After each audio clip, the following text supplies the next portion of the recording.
So this is Moon Knight, Marvel's newest show, and it's about Moon Knight. He gets his powers from an Egyptian god, I think. Man, how many Marvel shows are there? This show makes 6. Were the other 5 any good? It's been kind of a mixed bag.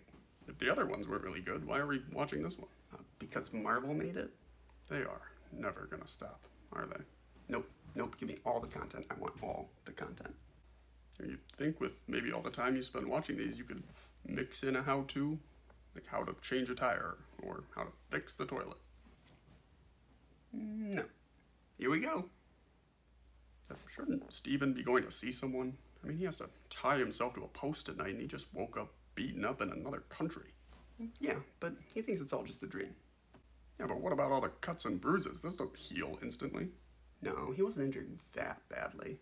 And how was he even able to hold a job? I mean, he seems to routinely disappear for long periods of time. I mean, he works at a museum gift shop.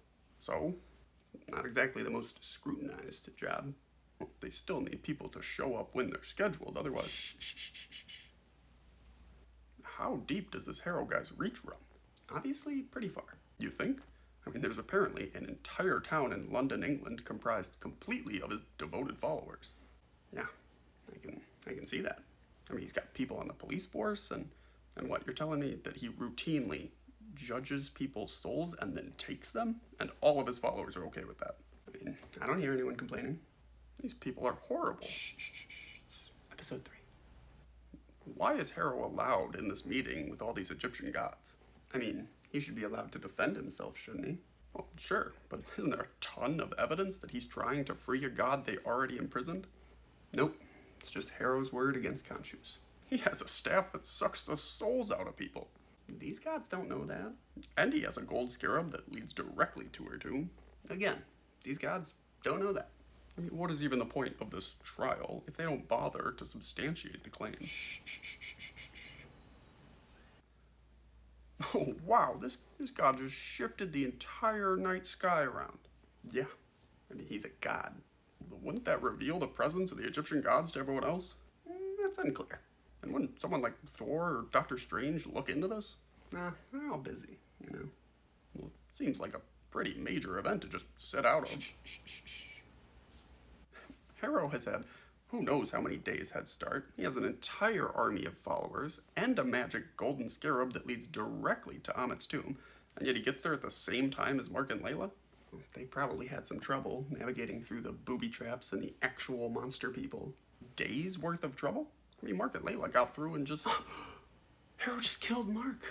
What, and he's just gonna leave without looking for Layla? I mean, he got what he came for. She has been just as involved in slowing him down as Mark has, and he's not even gonna search for her? Nah, he's all good. What? Mark just found Steven trapped in a sarcophagus banging on it, and now the two of them are gonna walk by a nearly identical sarcophagus with someone banging on it? Well, yeah, this is the afterlife. I mean, there could be anything in there. Anything? It is obviously a third personality of Mark's. What? No, Mark would know. We have already seen Mark black out during multiple action sequences, and clearly it wasn't Steven taking control. You should hear yourself right now. You sound insane. Uh-huh.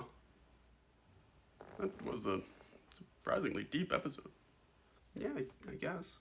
I mean, Mark created Steven to cope with his abusive mother. Uh-huh.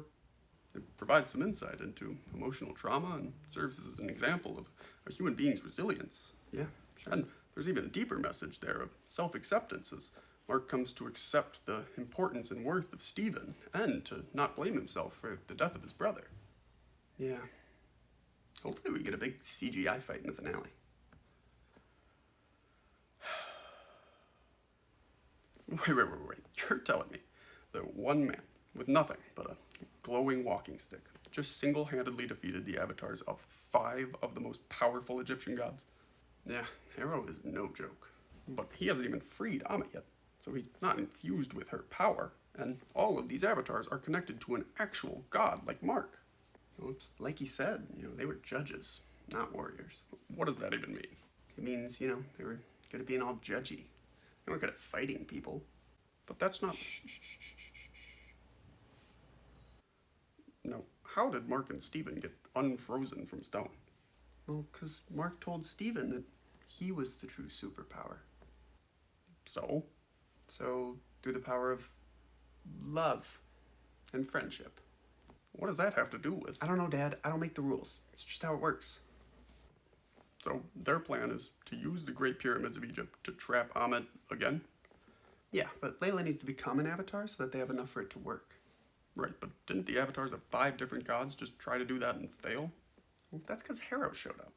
Right, but now there's just 2 of them. So how are they going to find time to both beat Harrow and trap Ammit? Well, he hasn't fought the Moon Knight. And if Khonshu and Ammit are just able to appear and fight, why didn't the other gods just appear to fight Harrow? Or why don't they join Khonshu in fighting Ammit? Well, to fight Ammit, they need their avatars. I mean, that's the whole point. The Egyptian gods need avatars to do stuff on Earth, and Harrow killed their avatars. Well, then how come Khonshu was able to show up and fight Ammit before Mark returned, but after Layla rejected him? None of this last episode has made any sense. You don't make any sense. What? Shh. Just let me watch the ending. Are you kidding me? They're gonna black out the entire climax of the show? Yeah, what the hell? Wait, you agree? I mean, yeah, what's the point of showing them fighting if you're not going to show us how it ends? Yeah. Mark has a third persona? Are you serious? Plot twist. They just showed multiple dead nurses and doctors. Wait, did Khonshu allow this third alias to just murder all of these people who have dedicated their lives to helping others? I thought he only punished people who had already committed crimes. Why do you have to ruin everything? It's not that much to ask for. Just a little consistency. Shh.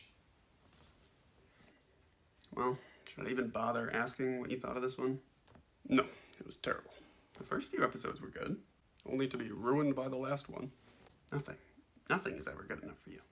That's not true. You know, I agree. The first few were good. And who knows, maybe the next Marvel show will have that same kind of tone and compelling story, but just maintain it through the end. You know, what is the next show? Miss Marvel. Okay, I mean, does that show center around an emotionally complex character with deep-rooted trauma put in morally conflicting positions?